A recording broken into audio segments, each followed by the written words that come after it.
From Eric Wolfgang Korngold's initiating fanfares to its rousingly affirmative depiction of history as colorful adventure, the Seahawks' opulent production epitomizes Hollywood rhetoric at its self-confident best.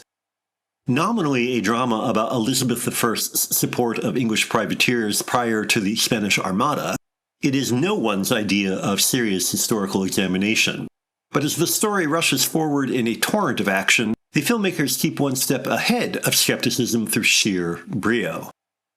Errol Flynn stars as Geoffrey Thorpe, a fearless privateer who is the bane of the Spanish Main. After a rousing opening in which he and his crew waylay the ship carrying Don Alvarez, Claude Rains, the new Spanish ambassador to England, a schematic historical conflict between the Spaniards and the English is established.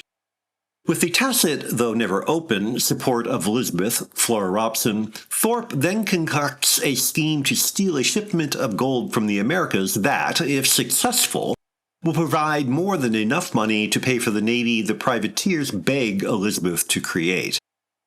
Several subplots, including the intrigues of Don Alvarez and Elizabeth's advisor Lord Wolfingham, Henry Daniell, and an obligatory romance between Flynn and Alvarez's niece Doña Maria, Brenda Marshall, keep things moving. None of it, including the central political conflict, is treated with much gravity. Elizabeth's quarrels with Spain are never more developed than headlines. Maria and Thorpe's love story doesn't slow things down, since their few scenes together have little to do with the action. And while Wolfingham is an amusingly smarmy cur, his treasonable ambitions are telegraphed so blatantly that you have to wonder why anyone would trust him with the keys to a cupboard, much less a kingdom. Wolfingham's villainy is just one example of how the Seahawk thrives on high-pitched obviousness. The semaphoric delivery is a kind of flamboyant overstatement, executed with so much verve and invention that lack of subtlety becomes fun.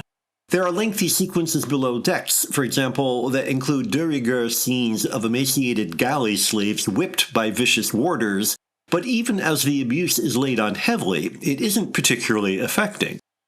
You know the scenes exist only to give Thorpe and company the chance to triumph over them, to move on to happier things. There is a lot of explicit violence, however, as further demonstration of just how much can be shown. In fact, aside from giving Flynn a suitable starring role, the primary purpose of the Seahawks seems to have been to show off Warner Brothers' resources.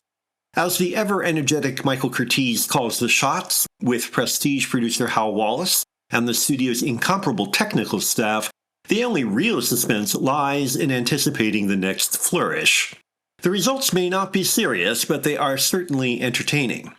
Besides, as Thorpe and his crew are pushed with characteristic aplomb by Curtiz and his crew, does anyone really miss profundity or insight?